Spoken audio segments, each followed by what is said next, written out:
here on Centerstage for Crick Buzz. Lisa Sthalekar joins me outside Manuka Oval, but we have been watching on the big screen the game that has unfolded in Melbourne at Junction Oval, and well, India just keeping out New Zealand in what was an absolute cracker, wasn't it? Yeah, it was a really good game. The fact that, again, India posted, and we're seeing scores around that 130 mark, 135, is difficult to chase. I think the tired wickets in Australian summer is causing an effect for the batters not being able to score freely, which plays into India's hands really well because their spinners are going extremely well. The fact that Rada Yadav came into the side, I think the fact that they can swap with those many players means they just keep strengthening their bowling lineup.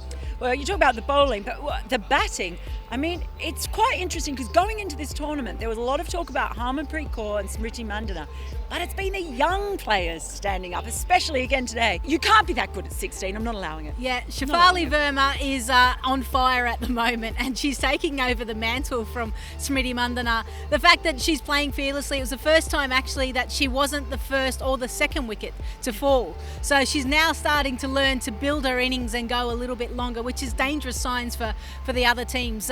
But she's providing the foil. Also, Tania Bhatia, she came up to number 3. I think that was a really good move. She's really busy at the crease. She exposes her stump. She's willing to play that fearless cricket.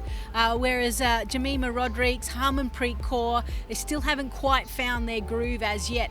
And that's probably the good signs for India, is that they're winning games of cricket and their stars aren't firing with the bat. Well, you talk about not being allowed to be that good at 16. How about 19 years old and Amelia Kerr? She wasn't exactly a slouch today either. No, she bowled well. She got New Zealand back into the game from a bowling perspective, picked up 2 wickets, and she has figured out how to play Poonam Yadav. Yes, there's a winner, ding, ding, ding.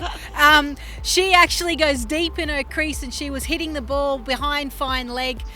She wasn't trying to run down and try to hit a straight back over her head. She was hitting the other V behind you, and it worked, and she nearly got New Zealand across the line. I mean, a very close game there. A result I think that Australia will be happy about.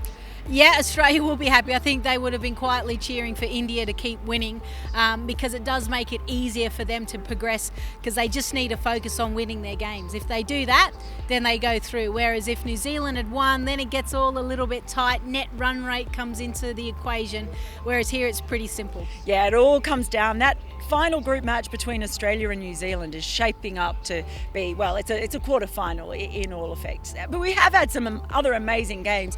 Here at Manuka Oval, a win by Pakistan over the West Indies, and they were terrific, Pakistan. West Indies left a bit to be desired. Yeah, I'm not surprised. I actually tipped this to happen. What I saw from the West Indies playing Thailand, they just didn't look good from a batting perspective. Fielding as well, a little bit sloppy. Their 3 main players aren't firing. It's only really Stefani Taylor. Deandre Dotton is coming off an injury and hasn't played a lot of cricket, and it certainly shows. Pakistan, they're humming at the moment, and they're looking good despite the fact they lost to Bangladesh in the warm-up match. They're certainly improving their performances, and they'll be happy with Javira Khan, who's probably remodeled herself, came into the side as a spinner and then, slowly worked her way up the batting order, and she's smaller than me. I know, I can't believe to say that there are people smaller. I'm crouching. Okay, don't need to tell them.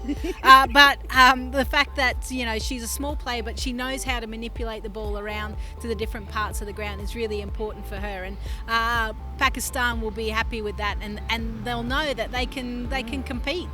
They sure can. And well, Thailand, they were here as well in Canberra, and they competed early on in that match. They gave England a real fright. They were 7 for 2 at one point, but in the end, a 98-run victory off the back of Heather Knight. Now that must have been very relieving for England at this point in the competition.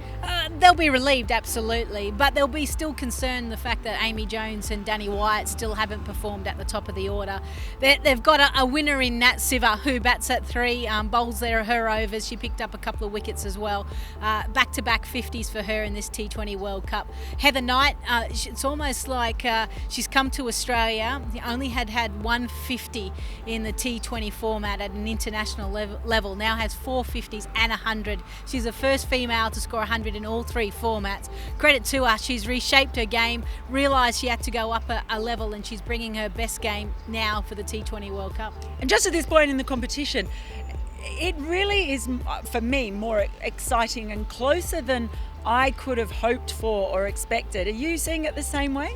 Yeah, I do. I don't know if it's the expectation of this T20 World Cup.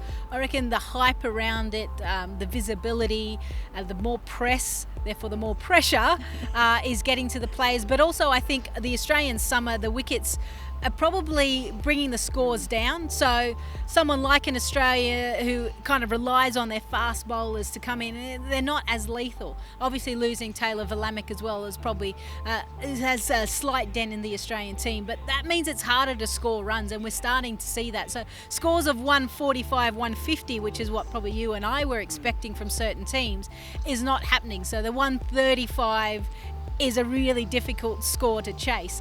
So maybe teams need to think about winning the toss and batting first, not chasing.